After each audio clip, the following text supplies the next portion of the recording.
Combien, selon vous, coûte en moyenne un mariage en France? Tout compris, hein. Moi j'aurais dit pas plus de 200, 300 euros. 12 000. 12 000 euros comme budget moyen quand on se marie, c'est énorme. Entre le traiteur, la location de la salle, le photographe, la décoration, le DJ, les pots de vin versés au SDF pour qu'ils restent en dehors de l'église et qu'ils ne nous dérangent pas pendant la cérémonie, et évidemment la robe de mariée, rien que la robe de mariée c'est 800 euros, hein.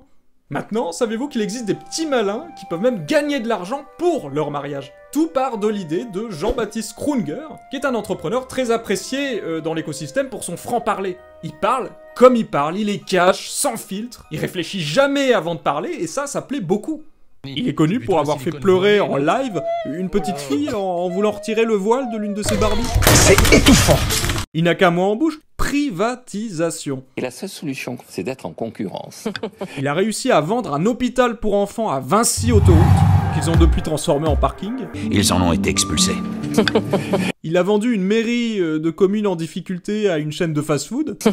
Il a vendu les chevaux du parc qu'adoraient les enfants à une boîte américaine qui fabrique des préservatifs en boyaux de chevaux. Mais l'histoire commençait mal.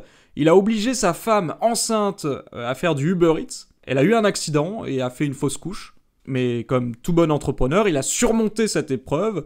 Il a travaillé encore plus dur. Le héros décide que quoi qu'il arrive, il avance. Quoi qu'il arrive, il se relève. Et maintenant, il fait 2 500 000 euros de chiffre d'affaires par mois.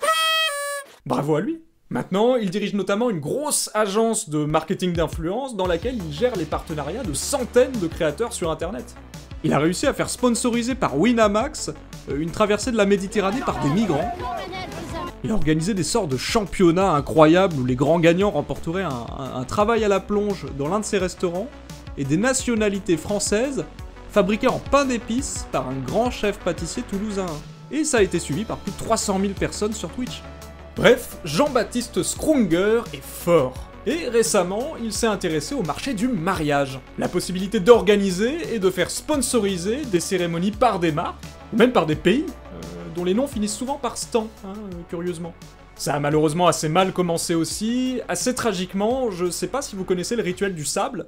Alors c'est hawaïen à la base. Les mariés tiennent 2 carafes remplies d'un sable de couleurs différentes qu'ils mélangent ensuite dans un grand vase. Et l'idée c'est que les 2 couleurs se mélangent. Alors ça signifie, bon blablabla, que vous acceptez les différences de votre conjoint et que votre union est insoluble, oh vous ne formez plus qu'un, oh là là, il est désormais impossible de récupérer uniquement vos grains de sable, ah c'est beau. Bon déjà c'est hyper niais, et quelqu'un s'est demandé d'où venait ce sable? Ce sable que les gosses de 5 ans mettent à leur bouche et qui sniffent comme des futurs cocaïnomanes?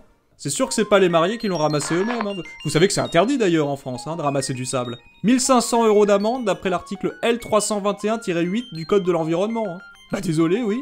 Je suis bien au courant de ça parce qu'à l'époque, des jeunes du Parti Socialiste avaient prélevé du sable. Bon, c'était un peu con comme projet, ils voulaient recréer une plage dans les cités de Saint-Denis. Toujours ce fantasme un peu bourgeois là d'imaginer que les gens de cité ont absolument besoin d'une plage en bas de leur HLM. Ils doivent être persuadés qu'ils n'ont jamais vu la mer, qu'ils jouent tous au foot et qu'ils boivent les eaux stagnantes. Alors qu'en réalité, ce sont juste des connards néolibéraux comme tout le monde qui roulent en BM, hein. Il n'empêche, ces activistes avaient collecté du sable sur une plage près de Fréjus, ce qui avait fortement déplu à la municipalité, qui avait saisi le prétexte de la menace terroriste pour faire intervenir l'armée. Et à la fin du processus, la plage était aussi rouge qu'après un massacre de dauphins sur les îles Féroé, hein. Mais bon, au moins, on se sentait en sécurité, hein. Et puis, ils l'avaient bien cherché, c'était pas déclaré, ça aurait pu générer un climat de violence. Bref, fin de la digression, si le ramassage de sable est interdit, d'où vient donc celui utilisé par les mariés pour leur rituel de sable hawaïen? Et pourquoi est-il si peu cher?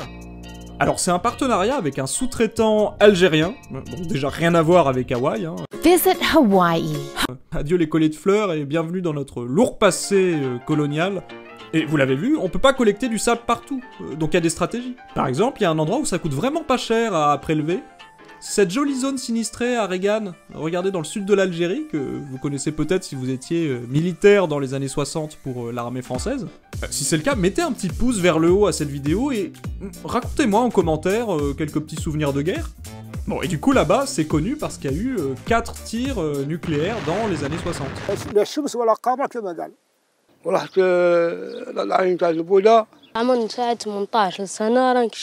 Bonne ambiance là-bas, visiblement, où les prouesses artistiques de l'armée française ont été très mal comprises. C'est pas un but essentiellement militaire. C'est tout à fait exact. Le gouvernement français, en effet, a tenu à ce que ces expériences ne fussent pas seulement utiles dans le domaine militaire, mais encore dans le domaine humain, en faisant des expériences pour savoir dans quelle mesure l'homme pouvait être protégé contre ce danger nouveau, qui est le danger atomique. Voilà, donc le rituel de sable hawaïen, oui, mais attention à la provenance si l'objectif est de maintenir en vie la mariée au moins quelque temps. Il y a eu aussi quelques autres frayeurs avec Jean-Baptiste Krunger, hein, qui s'obstine à chaque fois à prendre les sous-traitants les moins chers pour maximiser ses marges. Oui, cette fois où il avait loué une Tesla pour la lune de miel des mariés, donc un véhicule électrique, on est bien d'accord. La mariée devait aller récupérer des objets dans le garage, et en fait, accidentellement, le véhicule s'est mis en marche tout seul.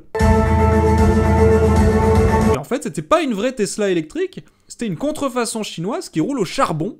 Et donc le moteur a démarré, et la mariée a fait une intoxication au monoxyde de carbone.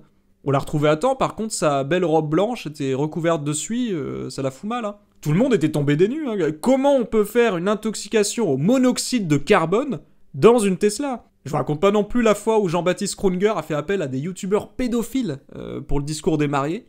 C'est vrai que les youtubeurs pédophiles, c'est le bon plan, hein, parce qu'ils n'ont plus aucun sponsor, ils coûtent pas cher, ils ont encore une audience fidèle qui est persuadée que c'est un complot, enfin, je trouve ça génial.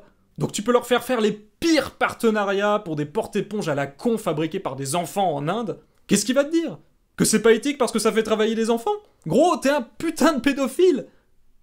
Enfin voilà, Jean-Baptiste prépare déjà la suite avec des robes de mariée sponsorisées avec plein de logos de marque, des faire-part sponsorisés avec des codes de réduction, des discours de mariage réalisés en collaboration avec NordVPN où on doit remercier plein de fois la marque, enfin bref, beaucoup d'avenir, plein de belles choses, bravo pour l'initiative. Et voilà, c'est tout pour cette vidéo, j'espère qu'elle vous a plu. La prochaine fois, on parlera de youtubeurs qui reconditionnent les morts en statues, vous allez voir, c'est assez fascinant.